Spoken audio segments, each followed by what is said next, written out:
Konnichiwa, salam lubah pekerja. Video kali ini akan membahas 5 realita gaji di Jepang. Oke, ini berdasarkan pengalamanku dan pengalaman teman-teman yang cerita ke saya atau yang saya lihat sendiri.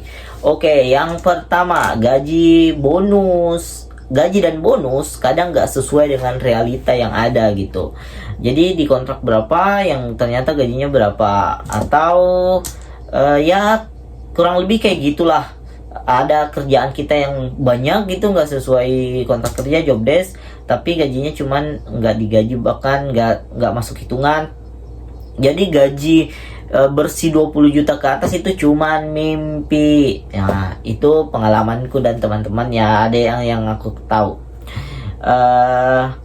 Yang kedua, banyak potongan. Jadi di Jepang tuh emang kotor, banyak yang lebih dari 20 juta lebih. Tapi potongannya tuh, yang pertama, potongan tentang asuransi kesehatan. Ini bahasa Jepangnya aku nggak terlalu paham. Jadi yang aku tahu aja, asuransi kesehatan, ketenaga kerjaan, pajak daerah. Jadi banyak tuh potongannya. Jadi gaji emang banyak yang kotornya 20 juta ke atas, tapi potongannya banyak juga, apalagi yang gaji kotornya di bawah 20 juta, kan ngeri.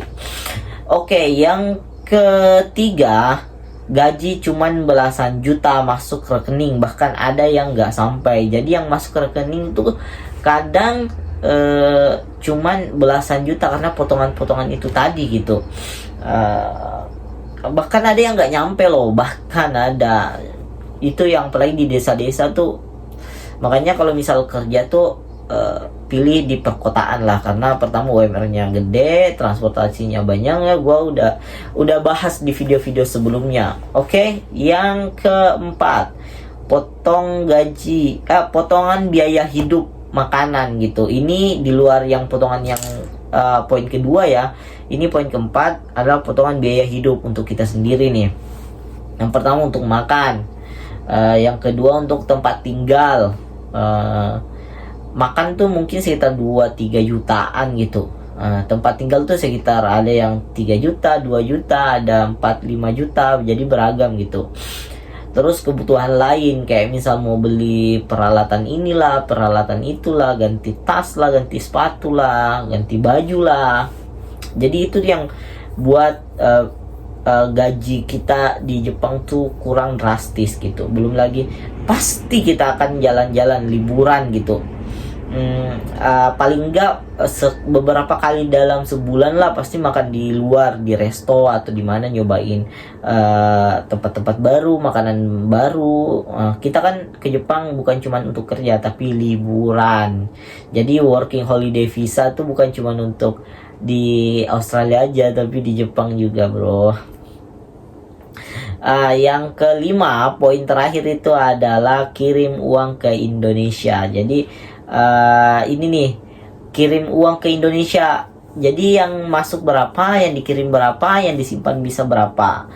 Oke, kirim biasanya sih teman-teman rata-rata beda-beda ya, tapi rata-rata teman ngirim ada yang 5, ada yang 3 juta, 2 juta, bahkan ada 1 juta kayak saya, kadang 1 juta juga.